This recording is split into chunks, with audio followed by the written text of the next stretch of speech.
अथ श्री द्वितीयोध्याय। देवताओं के तेज से देवी का प्रादुर्भाव और महिषासुर की सेना का वध।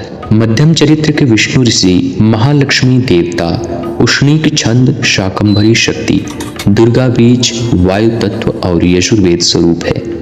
श्री महालक्ष्मी की प्रसन्नता के लिए मध्यम चरित्र के पाठ में इसका विनियोग है। मैं कमल के आसन पर बैठी हुई प्रसन्न मुख वाली महिषासुर मर्दिनी भगवती महालक्ष्मी का भजन करता हूँ, जो अपने हाथों में अक्षमाला, फरसा, गदा, बाण, वज्र, पद्म, धनुष, कुंडिका, दंड शक्ति, खड्ग, ढाल, शंख, घंटा, मधुपात्र, शूल, पाश और चक्र धारण करती हैं। ऋषि कहते हैं, पूर्व काल में देवताओं और असुरों में पूरे 100 वर्षों तक संग्राम हुआ। उनमें असुरों का स्वामी महिषासुर था और देवताओं के नायक इंद्र थे।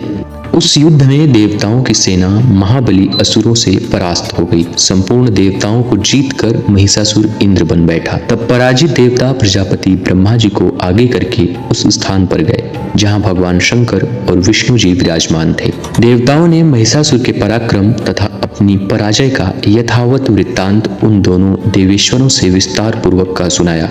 वे बोले, भगवान महिषासुर सूर्य, इंद्र, अग्नि, वायु, चंद्रमा, यम, वरुण तथा अन्य देवताओं के भी अधिकार छीनकर स्वयं ही सबका अधिष्ठाता बन बैठा है। उस दुरात्मा महेश ने समस्त देवताओं को स्वर्ग से निकाल दिया है।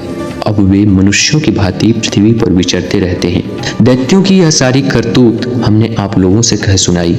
अब हम आपकी शरण में हैं, उसका वध करने का कोई उपाय सोचिए। इस प्रकार देवताओं के वचन सुनकर भगवान विष्णु और शिव ने दैत्यों पर बड़ा भारी क्रोध किया। उनकी भौहें तन गईं और मुंह टेढ़ा हो गया। तब अत्यंत कोप में भरे हुए चक्रपाणी श्री विष्णु के मुख से एक महान तेज प्रकट हुआ। इसी प्रकार ब्रह्मा, शंकर तथा इंद्र आदि अन्य देवताओं के शरीर से भी बड़ा भारी तेज निकला। यह सब मिलकर एक हो गया। महान तेज का वह पुंज जाज्वल्यमान पर्वत सा जान पड़ा।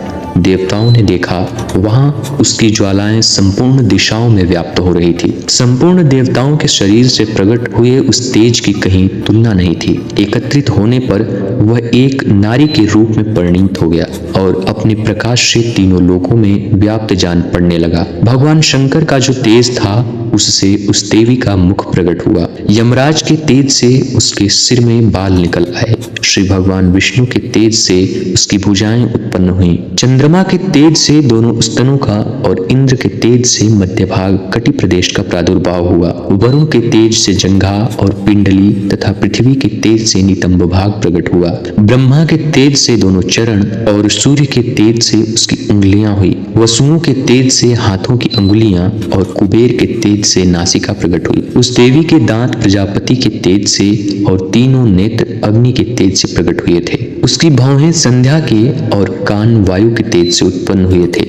इसी प्रकार अन्य देवताओं के तेज से भी उस कल्याणमयी देवी का आविर्भाव हुआ। तदंतर समस्त देवताओं के तेज पुंज से प्रकट हुई देवी को देखकर महिषासुर के सताए हुए देवता बहुत प्रसन्न हुए। पिनाकधारी भगवान शंकर ने अपने सूल से एक सूल निकालकर उन्हें दे दिया। फिर भगवान विष्णु ने भी अपने चक्र से चक्र उत्पन्न करके भगवती को अर्पण किया। वरुण ने भी शंख भेंट किया। अग्नि ने उन्हें शक्ति दी और वायु ने धनुष तथा बाण से भरे हुए 2 तरकश प्रदान किए। सहस्त्र नेत्रों वाले देवराज इंद्र ने अपने वज्र से वज्र उत्पन्न करके दिया और इरावत हाथी से उतारकर एक घंटा भी प्रदान किया। यमराज ने कालदंड से दंड उत्पन्न करके दंड दिया। वरुण ने पाश दिया। प्रजापति ने स्फुटिकाक्ष की माला दी तथा ब्रह्मा जी ने कमंडलू भेंट किया। सूर्य ने देवी के समस्त रोमकूपों में अपनी किरणों का तेज भर दिया। काल ने उन्हें चमकती हुई ढाल और तलवार दी। क्षीर समुद्र ने उज्ज्वल हार तथा कभी जीर्ण न होने वाले 2 दिव्य वस्त्र भेंट किए। साथ ही उन्होंने दिव्य चूड़ामणि, 2 कुंडल, कड़े, उज्ज्वल अर्धचंद्र, सब बाहुओं के लिए कैयूर, दोनों चरणों के लिए निर्मल नूपुर, गले की सुंदर हंसली और सब अंगुलियों में पहनने के लिए रत्नों की बनी अंगूठियां भी भेंट दी। विश्वकर्मा ने उन्हें अत्यंत निर्मल फरसा भेंट किया। साथ ही अनेक प्रकार के अस्त्र और अभेद्य कवच दिए। इसके सिवा मस्तक और वक्षस्थल पर धारण करने के लिए कभी न कुंभलाने वाले कमलों की मालाएं दी। जल निधि उन्हें सुंदर कमल का फूल भेंट किया। हिमालय ने सवारी के लिए सिंह तथा भांति भांति के रत्न समर्पित किए। धनाध्यक्ष कुबेर ने मधु से भरा पान पात्र दिया तथा संपूर्ण नागों के राजा शेष ने, जो इस पृथ्वी को धारण करते हैं, उन्हें बहुमूल्य मणियों से विभूषित नागहार भेंट दिया। इसी प्रकार अन्य देवताओं ने भी आभूषण और अस्त्र शस्त्र देकर देवी का सम्मान किया। तत्पश्चात उन्होंने बारंबार अट्टहास पूर्वक उच्च स्वर से गर्जना की। उनके भयंकर नाद से संपूर्ण आकाश गूंज उठा। देवी का यह अत्यंत उच्च स्वर से किया हुआ सिंहनाद कहीं समा न सका। आकाश उसके सामने लघु प्रतीत होने लगा। उससे बड़े जोर की प्रतिध्वनि हुई, जिससे संपूर्ण विश्व में हलचल मच गई और समुद्र कांप उठे, पृथ्वी डोलने लगी और समस्त पर्वत मानो हिलने लगे। उस समय देवताओं ने अत्यंत प्रसन्नता के साथ सिंहवाहिनी भवानी से कहा, हे माँ, तुम्हारी जय हो। साथ ही महर्षियों ने भक्तिभाव से विनम्र होकर उनका स्तवन किया। संपूर्ण त्रिलोकी को क्षोभग्रस्त देख दैत्यगण अपनी समस्त सेना को कवच आदि से सुसज्जित कर हाथों में हथियार ले सहसा उठकर खड़े हो गए। उस समय महिषासुर ने बड़े क्रोध में आकर कहा, आह, यह क्या हो रहा है। फिर वह संपूर्ण असुरों से घिरकर उस सिंहनाद की ओर लक्ष्य करके दौड़ा और आगे पहुंचकर उसने देवी को देखा, जो अपनी प्रभा से तीनों लोकों को प्रकाशित कर रही थी। उनके चरणों के भार से पृथ्वी दबी जा रही थी, माथे के मुकुट से आकाश में रेखा से खिंच रही थी तथा वे अपने धनुष की टंकार से सातों पातालों को क्षुब्ध किए देती थी। देवी अपनी हजारों भुजाओं से संपूर्ण दिशाओं को आच्छादित करके खड़ी थी। तदंतर उनके साथ दैत्यों का युद्ध छिड़ गया। नाना प्रकार के अस्त्र शस्त्रों के प्रहार से संपूर्ण दिशाएं उद्भाषित होने लगी। चिक्षुर नामक महाअसुर महिषासुर का सेनानायक था। वह देवी के साथ युद्ध करने लगा। अन्य दैत्यों की चतुरंगिणी सेना साथ लेकर चामर भी लड़ने लगा। 60,000 रथियों के साथ आकर उदग्र नामक महादैत्य ने लोहा लिया।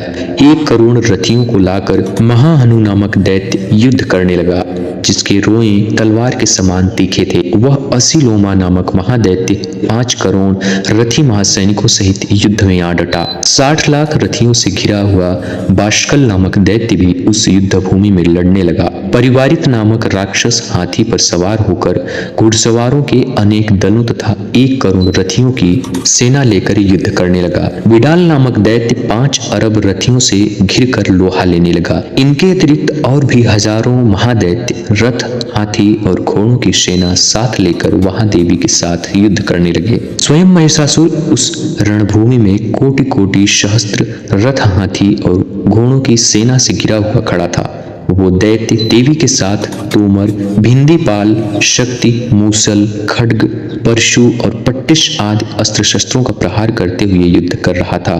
कुछ दैत्यों ने उन पर शक्ति का प्रहार किया, कुछ लोगों ने पाश फेंके तथा कुछ दूसरे दैत्यों ने खड्ग प्रहार करके देवी को मार डालने का उद्योग किया। देवी ने भी क्रोध में भरकर खेल खेल में ही अपने अस्त्र शस्त्रों की वर्षा करके दैत्यों के समस्त अस्त्र शस्त्र काट डाले। उनके मुख पर परिश्रम या थकावट का रंज मात्र भी चिन्ह नहीं था। देवता और ऋषि उनकी स्तुति कर रहे थे और वे भगवती परमेश्वरी दैत्यों के शरीरों पर अस्त्र शस्त्र की वर्षा करती रहीं। देवी का वाहन सिंह भी क्रोध में भरकर गर्दन के बालों को हिलाता हुआ असुरों की सेना में इस प्रकार विचरने लगा, मानो वनों में दावानल फैल रहा हो। रणभूमि में दैत्यों के साथ युद्ध करती हुई अंबिका देवी ने जितने निश्वास छोड़े, वे सभी तत्काल सैकड़ों हजारों गणों के रूप में प्रकट हो गए और परशु, भिंदीपाल, खड्ग तथा पट्टिश आदि अस्त्रों द्वारा असुरों का सामना करने लगे। देवी की शक्ति से बढ़े हुए गण असुरों का नाश करते हुए नगाड़ा और शंख आदि बाजे बजाने लगे। उस संग्राम महोत्सव में कितने ही गण मृदंग बजा रहे थे। तदंतर देवी ने त्रिशूल, गदा से, शक्ति की वर्षा से और खड्ग आदि से सैकड़ों महादैत्यों का संहार कर डाला। कितने ही घंटे के भयंकर नाद से मूर्छित करके मार डाला। बहुतेरे दैत्यों को पास से बांधकर धरती पर घसीटा। कितने ही दैत्य उनकी तीखी तलवार के मार से 2-2 टुकड़े हो गए। कितने ही गदा की चोट से घायल हो धरती पर सो गए। कितने ही मूषल की मार से अत्यंत आहत होकर रक्त वमन करने लगे। कुछ दैत्य शूल से छाती फट जाने के कारण पृथ्वी पर ढेर हो गए। उस रणांगण में बाण समूहों की वृष्टि से कितने ही असुरों की कमर टूट गई। बाज की तरह झपटने वाले देवी पीड़क दैत्यगण अपने प्राणों से हाथ धोने लगे। किन्हीं की बाहें छिन्न भिन्न हो गई, किन्हीं की गर्दनें कट गई, कितने ही दैत्यों के मस्तक कट कट कर गिरने लगे। कुछ लोगों के शरीर मध्य भाग में ही विदीर्ण हो गए। कितने ही महादैत्य जांघें कट जाने से पृथ्वी पर गिर पड़े। कितनों को ही देवी ने एक बांह, एक पैर और एक नेत्र वाले करके दो टुकड़ों में चीर डाला। कितने ही दैत्य मस्तक कट जाने पर गिरकर फिर उठ जाते और केवल धड़ के ही रूप में अच्छे अच्छे हथियार हाथ में ले देवी के साथ युद्ध करने लगते थे। दूसरे कबंध युद्ध के बाजों की लय पर नाचते थे। कितने ही बिना सिर के धड़ हाथों में खड्ग, शक्ति और रिष्ट लिए दौड़ते थे तथा दूसरे दूसरे महादैत्य ठहरो ठहरो यह कहते हुए देवी को युद्ध के लिए ललकारते थे। जहां वह घोर संग्राम हुआ था वहां की धरती देवी के गिराए हुए रथ, हाथी, घोड़े और असुरों की लाशों से ऐसे पट गई थी कि वहां चलना फिरना असंभव हो गया था। दैत्यों की सेना में हाथी, घोड़े और असुरों के शरीरों से इतनी अधिक मात्रा में रक्तपात हुआ था कि थोड़ी ही देर में वहां खून की बड़ी बड़ी नदियां बहने लगी। जगदम्बा ने असुरों की विशाल सेना को क्षण भर में नष्ट कर दिया।